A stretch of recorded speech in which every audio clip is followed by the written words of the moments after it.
around the room, you will notice that this is a room full of game changers, leading thought leaders.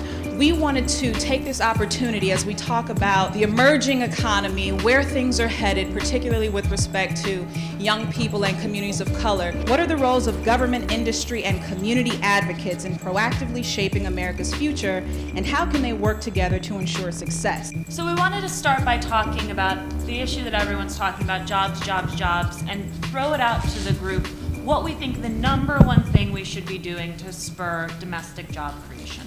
I'm going to say that our higher education system is comparable to the rest of the developed countries. I think we need substantial work in order to increase the workforce skills when it comes to the K through 12 education system and with the people in the workforce. I would like to echo those comments, and I think we need to really get down to benchmarking ourselves against other nations. One of the challenges I believe we have, and we're seeing a lot more of this in our school system, there are a lot of crazy things that are happening in our K through 12 education system. The skill sets, not everybody is supposed to go to college. Plumbers make a decent dollar. And somehow we look down on some of these professions when you really think about electricians, plumbers, mechanics, we all need them. And so I think that we have to really focus on those type of things. One thing that I loved about our educators when I was younger was that they taught you that when you graduated from high school, you were ready for the world.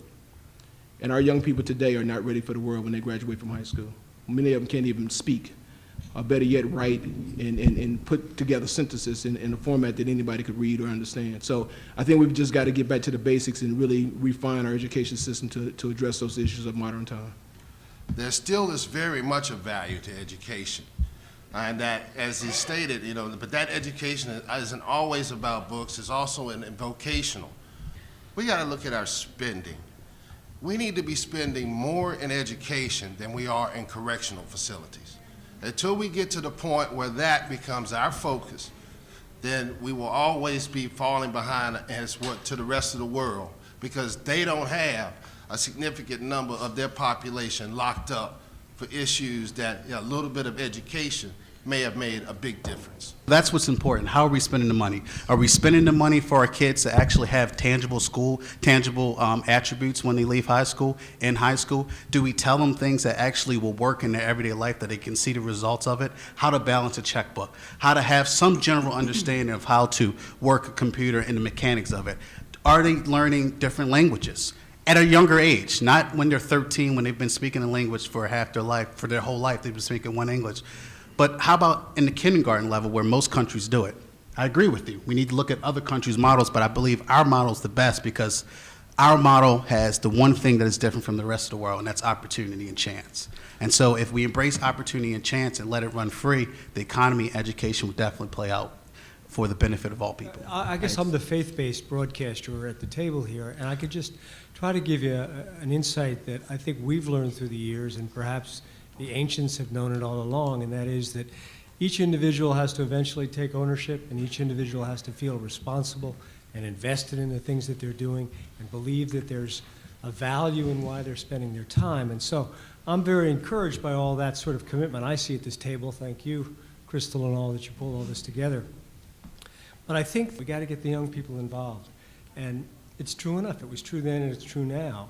And part of it is not stopping. Just keep digging in every day, being disciplined, being motivated, and as I say, take ownership for it, because ultimately the decisions you make, the most important decisions in your life, are the ones you make, not the ones that somebody else makes.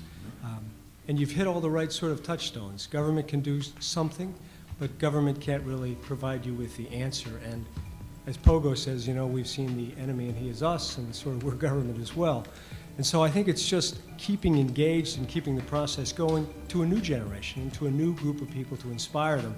And when you've done that, my view is that most of these things will fall in line in one way or another, and those are all positive and wholesome good things to happen.